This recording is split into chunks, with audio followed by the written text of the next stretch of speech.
Hello, I'm Graham Jones and welcome to channel KT4 broadcasting live on Facebook and YouTube. You can join in by sending in questions during the show.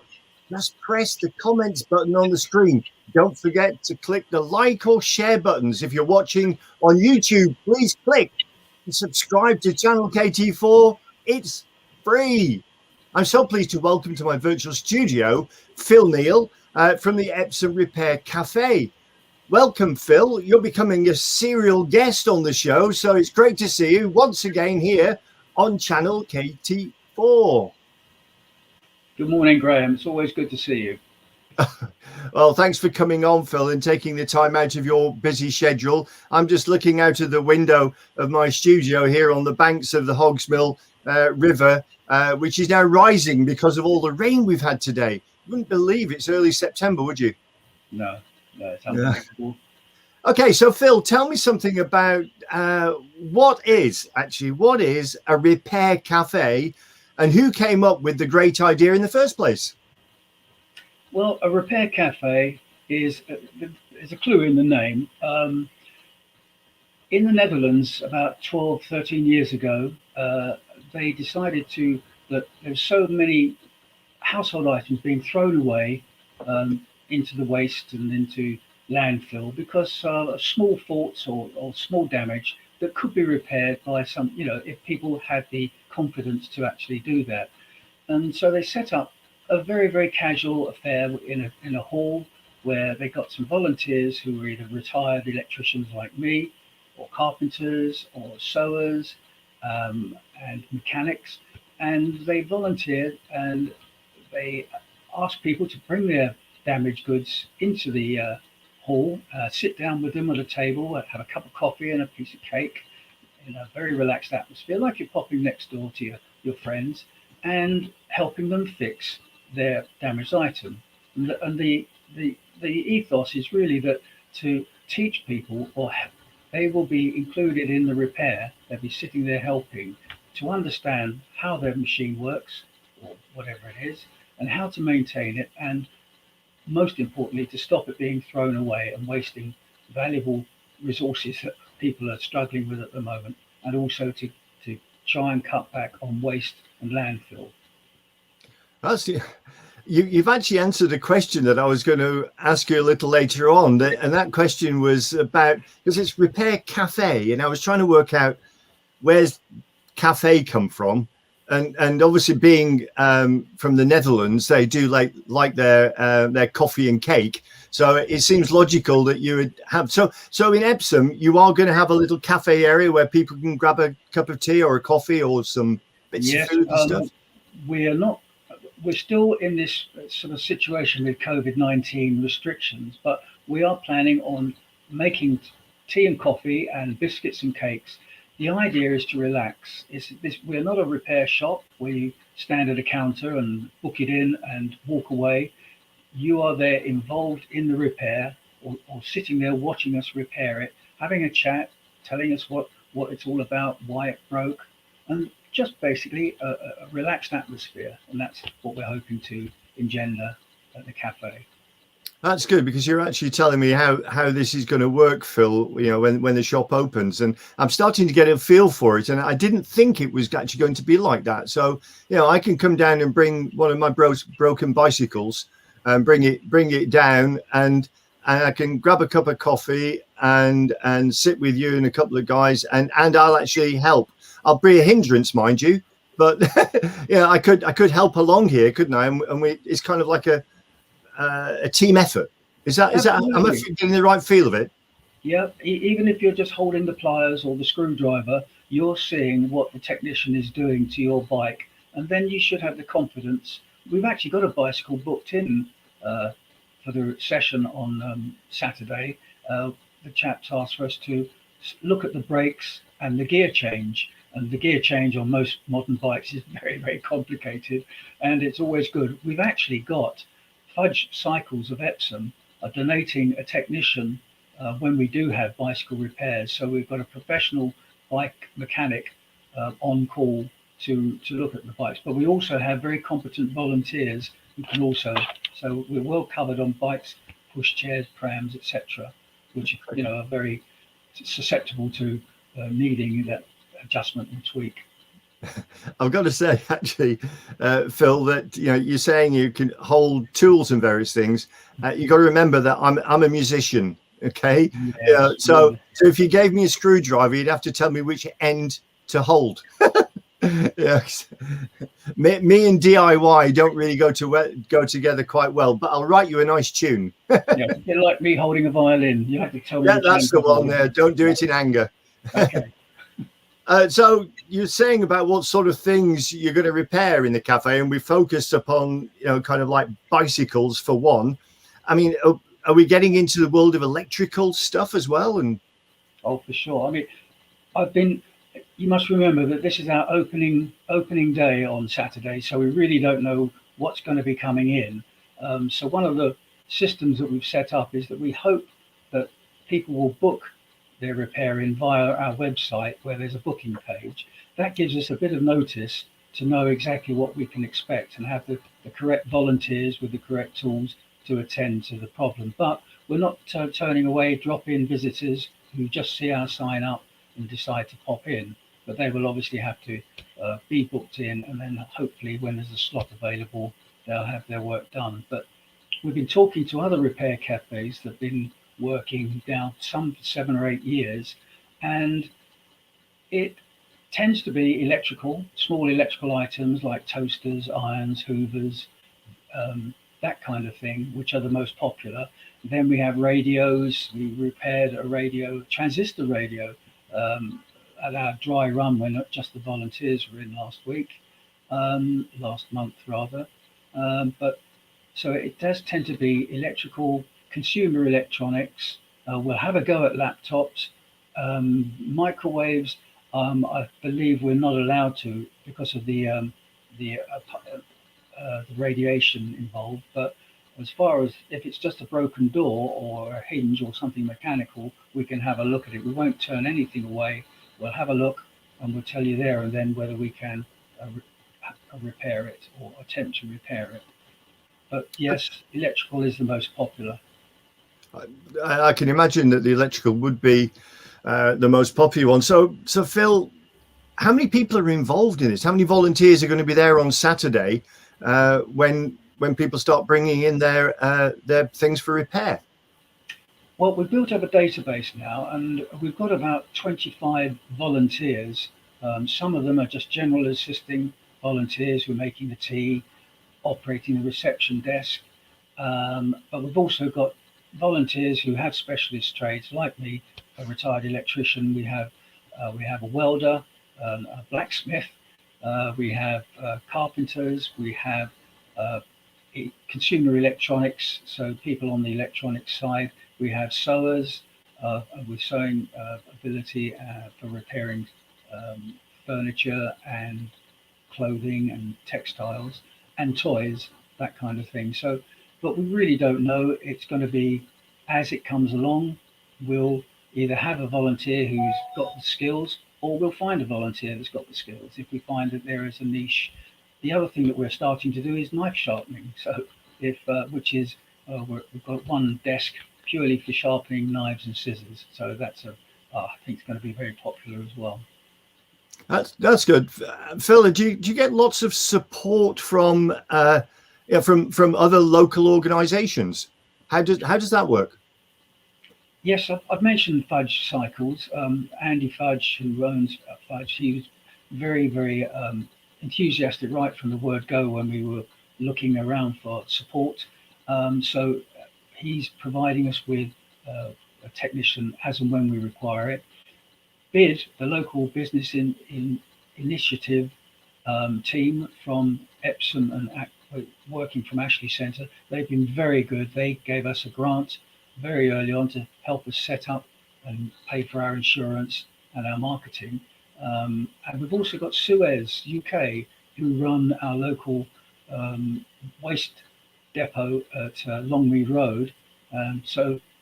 We've had great support from the depot manager Stuart, and the area manager Gavin, who's been very, very useful. And again, we've had a very substantial financial grant from them. So thank you very much to those. Epsom and York Council have given us their blessing and an endorsement, and we've not called upon them for any assistance and any help, but Epsom and Methodist Church have also supplied us with the Scout Hall free of charge at the moment. But hopefully, when we start coming into a little bit of black, in the black, I should say, we'll be making contributions for the hire of the hall. So we've been very, very well supported. Yeah, I mean, that was one of the questions, Phil, I was going to ask, because I can see, and I'll put a picture up for you so you can see that this is the hall, I think, isn't it? That's where you are. That's the entrance to the hall, yes. Yeah, the entrance to the hall. And of course, the first question was if you've got a space anywhere, people obviously want to rent that space, and that costs money, and you're setting up. So, but you've answered the question that the Methodist Church have very kindly given that for nothing. Now, so where is this? Could you? I've got a little map up here. So if you want to talk through exactly where it is, where the Methodist Church is, here we go. Fine. Well, it's slap bang in the middle of Epsom. If you know where the Metro Bank is on the corner, if you just go up Ashley Road there, as you can see it from the high street, and it's about 200 yards, 200 meters up Ashley Road on the left-hand side. Very easy to get to. Please, there is limited car parking space, so if you are going to come, please either come by bicycle or public transport if you can, or use the public car parks which surround in the area. Okay, that's good, Phil. And I've got a couple of pictures here of some of the repair work that you've been doing, and I think a picture paints 1,000 words, doesn't it? And so I'd like you to talk me through these pictures as I pop them up. Here we go. Here's the first one. Yes, there's me on the left, and I think that's Steve on the right, one of our volunteers who fixed that transistor radio.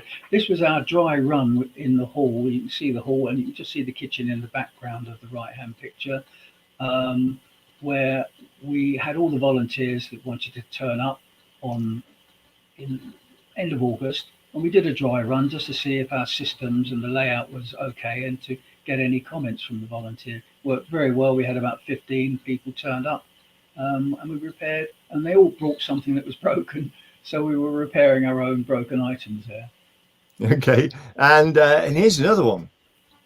Yes, this was us battling with a Dyson Hoover, Dyson, I should say, vacuum cleaner. Now, this actually is a very good point. Manufacturers don't like people repairing their stuff. They make it very difficult. They use very non-standard screw heads or difficult catchments to stop people getting in and possibly just repairing a belt or whatever, because they don't want you to repair it. They want you to buy a new one. Well, what we're trying to do is break that circle and repair rather than throw away. Yeah, that's good. That particular Dyson, we failed. I have to say, I have to put the hands up here. Yeah, but it's a great action shot, though, Phil. I've got to say. Here's another one. There we go again. There we have, I think, Steve Bridges standing up there holding something. Steve is our electronics man. Again, another counsellor. I have to say that the trustees of this repair cafe, three of us are counsellors, but with no connection. It's just purely that we all shared the same desire to cut waste and landfill. Okay, but I think one of the other things that you've been doing is you've been getting involved with recycling stuff as well, I believe. And so not only are you repairing things, but I think you're making things as well, aren't you? Or is that a secret? Yes. Well, we actually started, or we registered the cafe as a charity back in October 2019. And then, of course, COVID hit and we were not allowed to open up. So we were twiddling our thumbs. So we were looking at things just to keep ourselves busy. And one of my friends who works in Shadbolt Park had a damaged bird table. And she asked me if I would, she'd heard about the Epsom Repair Cafe. And I said, yes, bring it round and I'll have a look at it in my shed. And we repaired it, and it looked very similar to these. and I just thought, I could make one of those out of old pallets. So I made one for myself, and a couple of people, neighbours, saw these bird tables and asked whether I would make one for them. And in the end, I ended up making 10 of them, and they all went very quickly. And all the profits went into the repair cafe before we'd actually opened our doors. So that was a little successful venture. That's quite amazing, Phil. I mean, they do look really, really good.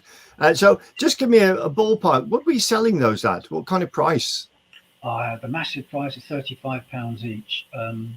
They are pretty rustic, so if you're a cabinet maker, don't look too closely. But they work. Mine, I'm looking out the window and I'm staring at my one out the front now, and the robins and the pigeons and the tits, they all love it. So if you'd like one, just go onto our website and say that you'd like one of those. Unfortunately, we don't have a choice of colours unless you provide the paint. So I'm using up any old paint that I've got. But and they're all slightly different in their design. You can see from the picture that they're slightly different um, contours on the box. But yes, 35 quid, and at least 15 of that goes back into the repair cafe. The rest of it goes on the most of it's pallet wood, which is free. But there are certain bits of it that I had to go and buy, which timber nowadays is quite expensive. Yeah, I can imagine. But I mean, I'm just trying to work out in my mind how much something like that would cost if I went to one of our wonderful garden centres Well, based around Epsom and Ewell. I don't want to take any business away from them because there's plenty. But I looked at Yeah. them the other day, and they're about 85, 90 pounds. You can Oh, pay £200, £300 for the really nice, sophisticated ones, but similar to the ones that I've made there, 85, 90. yeah. But I think the good thing is, Phil, this is kind of like one, you have got the joy of making it and that Yep. sense of achievement of making it, and somebody that's purchasing that knows that they're helping sustain the cafe as Yeah, well. So and we it's can't a win-win in all directions, isn't it? absolutely, and recycling wood as well. Otherwise it's just going to get burnt or shoved into landfill. Okay, we've got another picture here because I really like this picture. You've really got this child has made, you've certainly made their day by having this car fixed and repaired and up and running. That's it. Now, Nigel, one of the other trustees, he saw this car being donated by someone on one of the social media sites. Please pick it up. It's not working, but if you want to have a go at it, just pick it up for free. So Nigel, being Nigel, gave the guy a call, picked it up, and brought it to my shed. Again, during COVID, we weren't allowed to. Uh, the actual cafe wasn't operating, but Steve Bridger, our electronics man, had a look at it because it was a remote control. Uh, Parents walking behind it could steer it and control the speed. Unfortunately, that part of it was not recoverable, but we made it into a manual operated electric car, and got it going and checked the battery and gave it a good overall. And then we sold it on to a granny who was looking for a little present for her grandchildren, and they were delighted with it. Okay, and a final picture for you, Phil. And who's this young dapper chap in the middle of the pond? Oh yes, deep sea diving. This that's me with my waders and life jacket. One of my colleague counsellors, Steve McCormick, who's in, I think it's Stamford Ward. I might be wrong. Epsom Woodcote. Downs It's Woodcote. or Sorry. Woodcote, yeah. In his ward is Rosebery Park, and it's a beautiful park, and it's got this magnificent pond with a duck house in the middle and behind the fountain there. But the fountain packed up working months and months ago, and uh, the council had been quoted a five-figure sum to repair it. They weren't going to even look at it; they were just going to replace the fountain. Steve had heard about the Epsom Repair Cafe, and although this isn't really our bag, we don't go out to repair fixed installations because, again, during COVID and we couldn't, I'd volunteer to wade out and pull the pump out and take it home and have a look at it. And it was a simple repair. classic thing. You could pay thousands of pounds to replace something, and all it was a broken wire inside the pump. So we put it back together, switched it on, and that's the result. Wow, absolutely. It's great work, I think, Phil. So well done with that. I mean, it's quite amazing, really. So finally, Phil, how do people book a repair? Because you were talking about people coming into the cafe, and I was reading online. I might have got myself confused, which is not difficult for me, really. But I think I read that you really need to book in advance. So you know what's going to be coming in and when on the Saturday it's coming in. And now, so that's part one, and part two is you've got the grand opening on Saturday. At what time? Right. Well, let's deal with that part first. The grand opening, as you call it, will not be grand, but we've got the deputy mayor and mayoress coming along. Very grateful to that. Yeah, good. So that is Clive Woodbridge and his wife to add some ceremony to the occasion, and so that's opening at 2:00 at the Scout Hall at the Epsom Methodist Church, and that's on Saturday the 18th. And then we'll be. Sorry, Phil, the time again was 2:00 in the afternoon. 2:00. Okay. And we'll be open from 2 till 5. So if you do want to pop in, even if you don't bring anything, just to come and have a look, you'll be very welcome. We will be opening every third Saturday at the Scout Hall. So if you just remember the third Saturday of every month.